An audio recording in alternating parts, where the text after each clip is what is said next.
Yeah, baby, off and running on this Monday. What's going on, people? That is The Gun. I am Rob Ellis. We're hanging out with you on this lovely, lovely start of the week. What's up, M. Reyes? What's up, Rome? Eagles fan, Mr. Taz, Tina, Tyler, Mood Swing, a.k.a. Maggie, William, Anthony, Trey, Jim G. What's up, guys? Hope you're doing well. Gunner, how was the birthday party, man? It looked spectacular from the pictures you sent us. Well, Christy? It was fun, and yet it was painful. Uh-oh. All right. What happened? So my daughter orders this 60-foot long, 30-foot high water slide, and everybody's enjoying the water slide. I said, I'm going down this water slide. Now, didn't you claim you weren't going to do that? I said I wasn't going to do it. I said I wasn't going to do it. My wife said, don't do it. And I said, I got to go down. So my daughter's father-in-law said, hey, I want to race you down. I was like, okay. God. So we get up to the top. Now, this thing's 30 feet high, right? So we get up to the top, and we sit there. He's on one side, I'm on the other side. And he said, hey, by the way, I'm going to let you know something. He said, the first time you go down, he said, when you get to the bottom, you're just going to stop. You're going to stop short like by 5 or 6 feet of the 3-foot pool at the end where the water collects, and you get in the. So you're not like flying off the thing into the pool, right? Basically, you're flying down into the end of it is like a 3-foot, kind of like a pool at the end of it that you go right into it. You know, like you just splash into it. But he said the first time, because your clothing is not all wet, you're going to stop at the bottom. You have to walk in the pool to get out. I'm like, okay. So we get up there. He says go and takes off before I'm ready. So I just go down. And I'm flying down. I'm enjoying this for like 3 seconds. It's like 3 seconds. Boom. I get to the bottom. Sure enough, you stop short of the destination. Yeah. So, by this time, everybody's been egging me on. And I look up. All my kids, their significant others, my son-in-law's family, friends, they're all standing there with cameras like this. I'm like, this is not good. God. You know me. I get up, and I put my hands up in the air like victory, and I walk towards the pool, and I jump in the little kick at the end of the pool.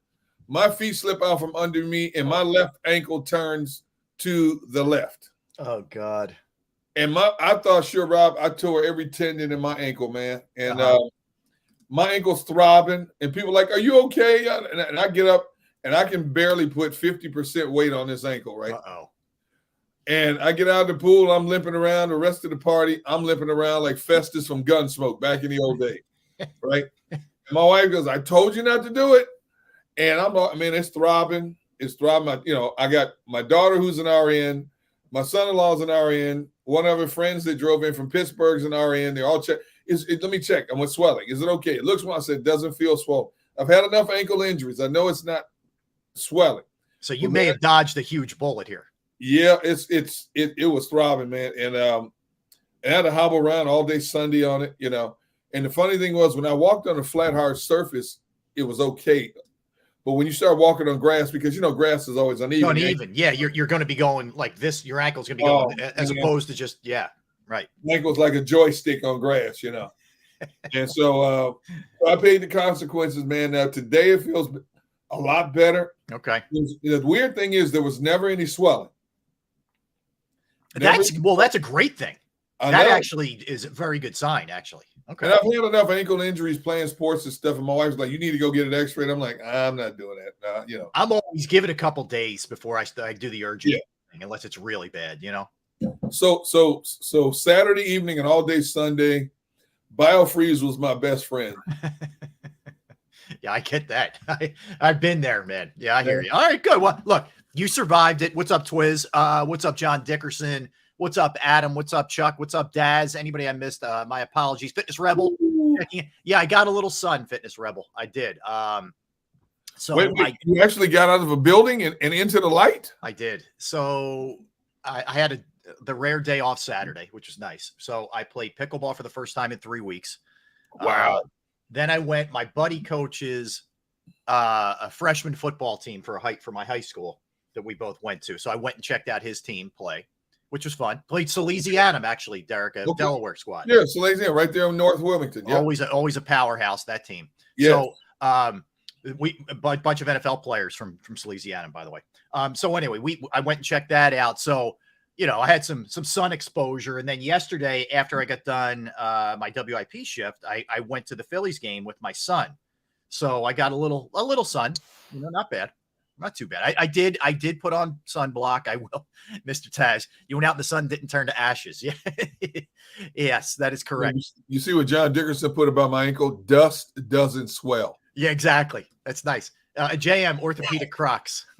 Love it. Good stuff, guys. Yeah. So yeah, it was good. It was good. Got a little sun. Didn't overdo it. Didn't overdo it, but all good. All right, so interesting comings and goings here because Derek, we're about 27 hours and 42 minutes, 41 minutes from cuts. Yes, I know you enjoy it. 13 days. How about that? 13 days till the Eagles actually play a game that counts. You got I know. You missed it. You were off Friday. I had to give you a countdown when you came back, man. You're right. I did miss it. I do need that. So we're close to cut down. It's 4:00 tomorrow. Here's and we're going to get into this at 12:30.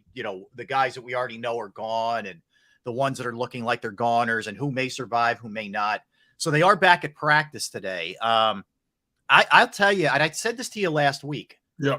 I'm getting worried here about Nolan Smith and this shoulder. He's still not practicing. He missed 5 practices and he hasn't been on the field since the Cleveland preseason game, which was a week from last Thursday.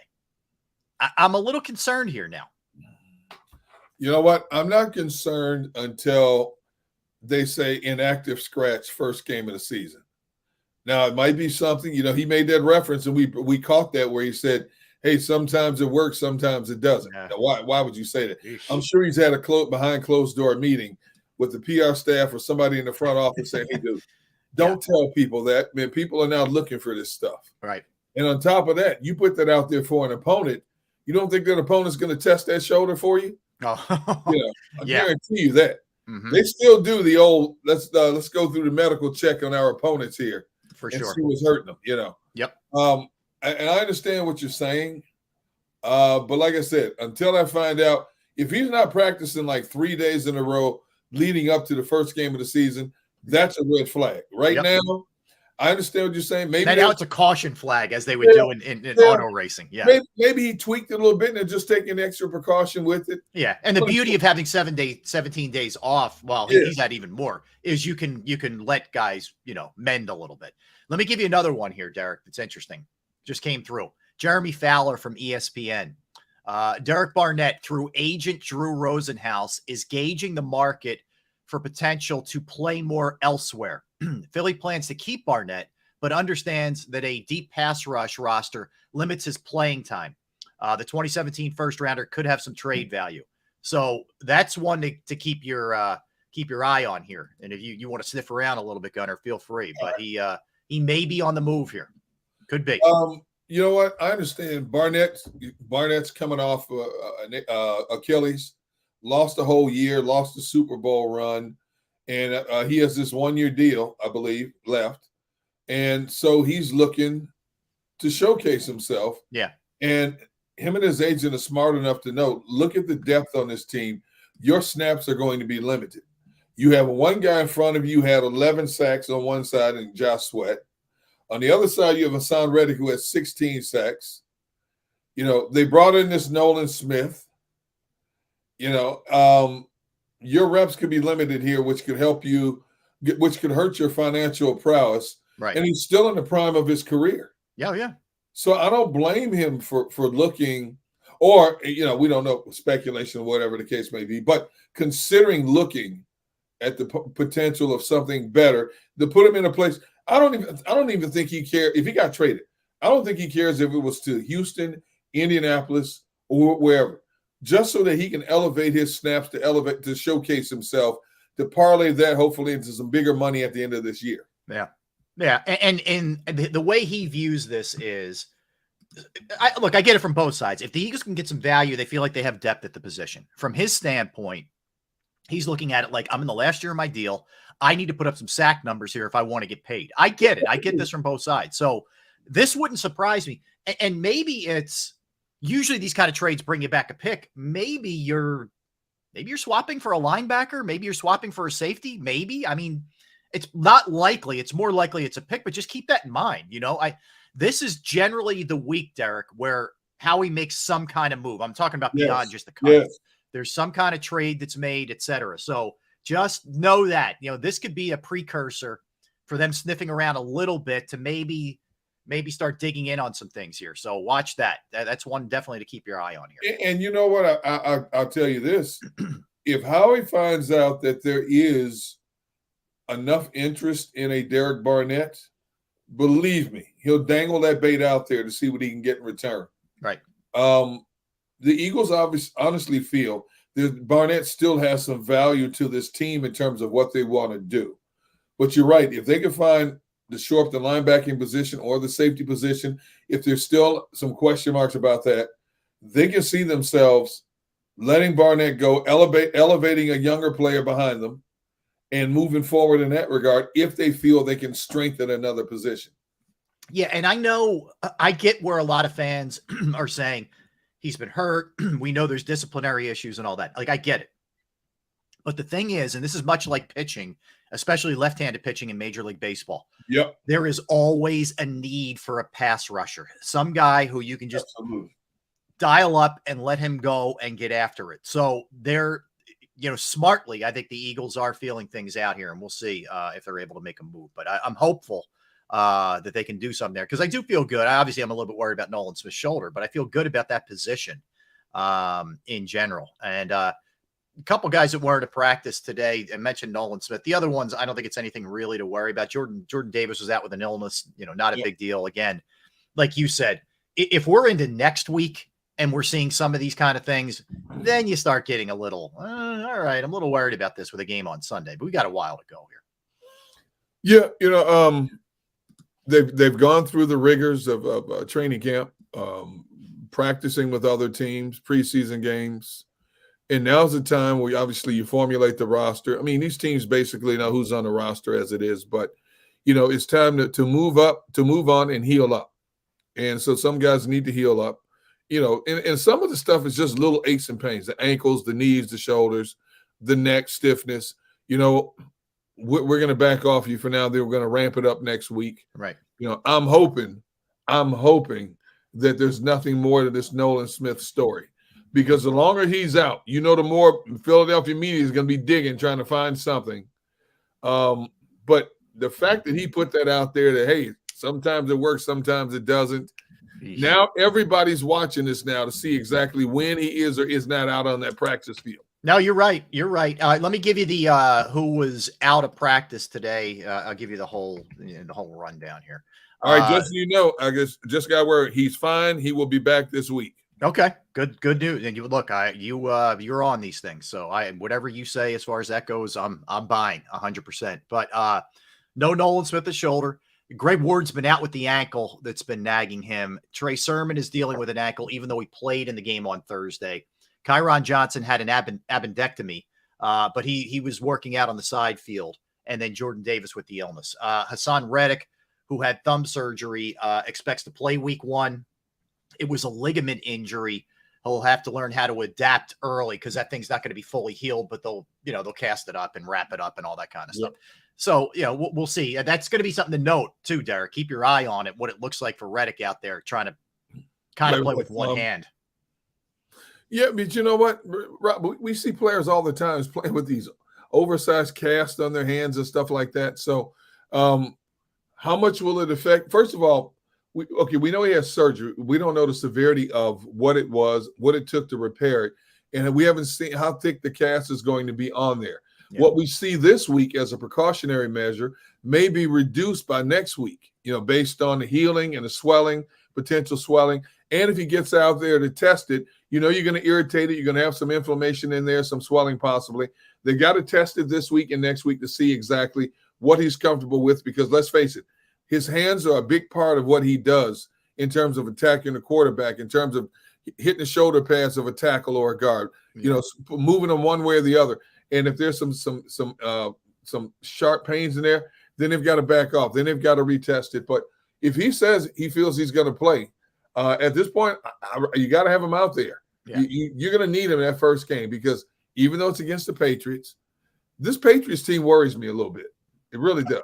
I'm with you. I think this is a sweat come down to the end, maybe a field goal kind of game. I think this is a very close game. I think Eagles fans are, not everybody, but a lot of them are sort of just chalking this up as a win. And you're on the road there with Belichick being able to game plan for forever for this game. You know, and there is definitely, I think there's an emotional pitch a little bit with the Brady stuff for sure, which may feed into it as well. Something to keep your eye on with this, Derek. We were going to get into this later. Let's do it now. New England's offensive line has not been great so far. I know. In the preseason. So they made 2 trades to get a couple guys. Tyrone Wheatley's son was one of the guys that they added. You want to feel old? Tyrone Wheatley Jr. And then Vidarian Lowe. They brought both of those guys in.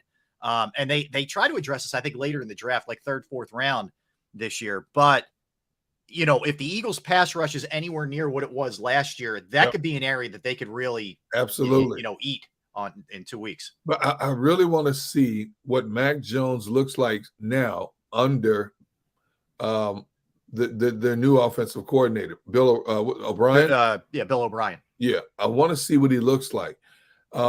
We saw what Brian Daboll did with Daniel Jones in terms of calming him down, getting him to turn the ball over less. Right. You know, because we talked about this. Mac Jones went from this eye-opening rookie season, you know, that he had X amount of he set a rookie record for consecutive passes without an interception. Yeah, he was not a guy who gave the ball away his rookie year. Yeah. And then all of a sudden he was all over the place last year. And now he's got a quarterback guru in Bill O'Brien. So I'm looking, and all we've heard out of a Patriots camp is that Mac Jones looks completely different compared to what he looked like before. Right. So now I want to see it. I do believe they're going to try to play a conservative game with him. Now that you got Ezekiel Elliott back there to go with their 1,000-yard rusher, I think they're going to try to pound the ball, control the clock, quick short passes, rollout passes, keep the chains moving, keep the Eagles offense off the field. It's that unknown element, you know, that the Eagles can't prepare for. And then, of course, you've got that Eagles offense against that Patriots defense. That's going to be a heck of a matchup as well. No, I agree. Look, I think the chess match is going to be fascinating, and I'm really interested to see the way the games are called by the Eagles with Brian Johnson and Sean Desai too. What that's going to look like. Yeah. What are the variations from what we saw last year? I know especially Eagles fans are going to be looking at defensively. You know what Desai is doing. You know, different from what Gannon did. It's going to be the same principle. It's going to be don't give up the big play. But how is he going to tweak some things? And yeah, I mean, you're right. I mean, New England might take a very old school approach, you know, where you're just pounding the ball and you're trying to make everything high percentage for Mac Jones. That wouldn't surprise me, you know, in the least. If the Patriots are getting 3 to 4 yards a carry, they're getting first downs every third down. And you're keeping Jalen Hurts off the field. Jalen Hurts is over there. Yep. And of course, the first team offense has played no reps basically in the preseason. Okay. Correct. None. And we saw how inconsistent it was, even though they scored 30-something points against Detroit. It took a while. The O-line struggled in that game. Yes, it did. And it took a while for them to really get it ramped up that first game because Sirianni took the same approach last year. If a Belichick pound and ground offense is getting 3 to 4 yards a carry and they're controlling that clock, it's going to be a lower scoring game and a closer game than a lot of people who are Eagles fans hope for. Mm-hmm. There's no question about that. And Belichick knows that. He knows that. Yeah. That's for sure. I'll tell you the other interesting thing to keep your eye on too is James Bradbury. They've been using him a little bit at the slot, Derek. Little Malcolm Jenkins stuff? Yeah. You know, that's look, it makes sense with his skill set. I didn't think we'd be seeing it this early, at least, but maybe this is part of the incorporating some of the things that Sean Desai likes and what he's seeing there. It's different.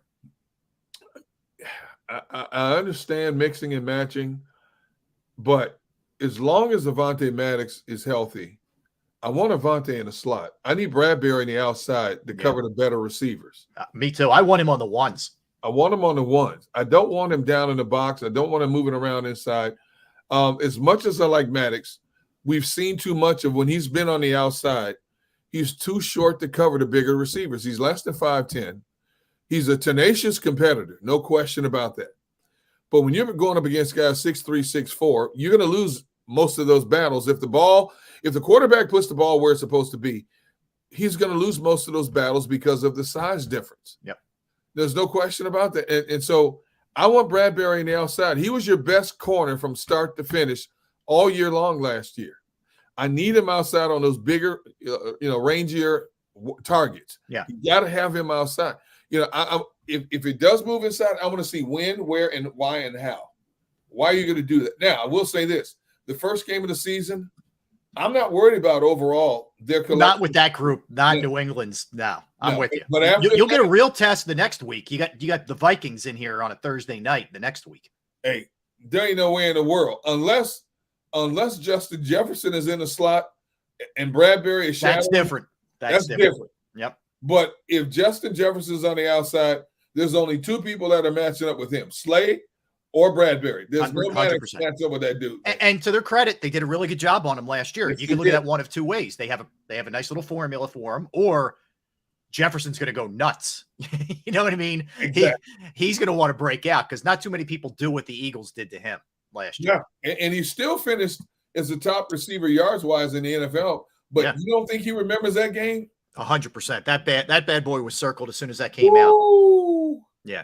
That's a redemption game for him if he has his way. But no, I agree. But that just kind of caught my eye. I'm like, I feel good about Maddox. I don't know that we saw this coming. I don't know that they need to do something like that. But who knows? There's certain packages where guys will move around a little bit. It doesn't mean it's always going to be like that. It's whatever. And also it shows the versatility that Bradbury has. You might go to a dime package and have 5 or 6 guys back there, depending, the game situation. You never know. You may be able to realize that you can put somebody else on a mediocre receiver, and he's more effective down in the box, whether it's help stuffing a run, whether it's blitzing a gap. We haven't seen a lot of that. Obviously you don't get to see much in practice because the media is shunned after a certain point in practice. So you don't really get to see exactly how they're implementing them. But I would proceed with caution with that. If I'm Sean Desai and Matt Patricia, and I'm looking at the overall stats and numbers and the completion percentage quarterbacks had against my quarterback the previous year, I need Bradbury over here on an X or a Y. I'm with you. I'm with you. All right. I don't know if you saw this one. Like, I have to imagine like his son, Steven, and everybody else in the front office just cringes when Jerry gets near a mic. But Jerry Jones over the weekend, was talking about, it was in relation to the trade they made for Trey Lance. And the point that he was trying to make was, hey, we're always looking to get better. We're always looking to strengthen positions, blah, blah, blah. And if you didn't hear, they gave up a 4th rounder to get Trey Lance from the 49ers. Okay. But then he related it back to the 2020 draft. And he said, had we been able to grab him, we would have taken Jalen Hurts. So you ended up going, the Cowboys took Trayvon Diggs at 51. I'm sure they don't regret that, but they took him at 51. And then at 53, the Eagles grabbed Jalen Hurts. But I'm saying to myself, like, he was the runner-up MVP. He's a division rival. You've already put some strain on Dak Prescott by bringing in Trey Lance. Is this really the best thing to be saying right now? It's like, it's counterproductive, man. He keeps putting his foot in his mouth, Rob. First of all, your franchise, and then I think Dak came out and made a comment about the Trey Lance move. Right. And people are like, oh. Now, your franchise quarterback is already now thinking, why did you trade for Trey Lance, number one? Right. Number two, a few days after that, he makes a comment about Jalen Hurts. If I'm a franchise quarterback, now my head's swirling. If anything, if there's one player on this team you want laser focused, it's your starting quarterback. And now when he steps before the media, he's going to be asked about that. And not just local media, because as it gets closer to that Cowboys first game, more national media starts trickling in. So he's going to have to answer this question more than once. And that image is still going to be vivid in his mind. My owner went out and traded for a quarterback, and then a few days later makes the comments, we would have taken Jalen Hurts had he dropped to us. Right. That's not a good situation. No, what are you thinking? Yeah. I think you're trying to justify one thing, but you dug a deeper hole for yourself by justifying the one thing. Like, you know what I mean? It's like, I don't know. And you also have a guy who's, despite what he said publicly in Dak, whose psyche's got to be a little bit fragile right now, considering the amount of interceptions and pick sixes that he threw last year. It's very weird. It's a very weird setup. And It's you know, not weird. and It's Dak Jerry World. took the high road. I'll give him that, but it was very strange. It's not weird. It's Jerry World. Yeah. We expect this. You know, there are a few owners in the league, Irsay, Jerry Jones. They're going to say what they're going to say, and then you know, deal with the fallout. Yeah. Consequences fall where they may. Yeah. And if I'm somebody in the Cowboys organization, Jerry, really, did you want to put that out there? Really? But then again, as we know, not even his son, it doesn't appear even his son can tell him what to do. Exactly. He's, you know, that's the problem with an owner having a public platform on a weekly basis, i.e., a radio show. Mm-hmm. He's putting stuff out there before the coaching staff, training staff may want to put stuff out there. Who's going to question him? He's the one that pays everybody's checks. No, and that the problem is, I don't know that there are any. I think everybody's a yes man. They have to be, or else they'll probably lose their jobs. You know, but you know what? If you're an Eagles fan, you're thrilled with this crap. Like let him just keep doing this kind of stuff. It's good. It's good. It's you know, you've gotten rid of Daniel Snyder, but you still have some buffoonery. You know, running the ship here. And look, Jerry's great at making money. Nobody would argue that. But when it comes to running a football team, last 25 years, not so much. No, not so much. All right, let's come back, Derek. So here, we'll go through what we know so far in terms of cuts. If you read between the lines, certain guys haven't been at practice the last couple of days. Probably the ones who aren't hurt, probably not a good sign that they could be waived soon. And then we'll look at guys that are on the bubble, that are firmly sitting there on the bubble, who could be in, who could be out, who will make it. We'll do all that when we come back, and whether or not a trade's coming. He's Derek. I'm Rob. We are Sports Take, JAKIB Sports YouTube Network. I'm going to tell you right now about Bravo Pizza of Havertown. Was there Friday night. Got myself the grandma pizza, which is the upside down. Killer. Absolutely killer. Thrilled that they are part of the show, part of the channel. I've been going there since I was a kid. They've been family owned since 1985. Food fresh on a daily basis. 20 different styles of pizza. Slices to go. They also have the specialized pizza. However you want it, they will make it. But you're not up for pizza. They got fresh pasta. They have sandwiches. They have wraps. They have wings. They have salads. And Bravo Pizza of Havertown is committed to the community. Fundraisers for charity, schools, little leagues, where the proceeds go to those organizations. You can follow them at the Bravo Pizza of Havertown on Instagram and Facebook for daily specials, promotions, and the menu as well. They're at 1305 Westchester Pike, Manoa Shopping Center in Havertown. 1305 Westchester Pike, Manoa Shopping Center, Havertown. Give them a call, 610-446-3810. 610-446-3810. Bravo Pizza of Havertown.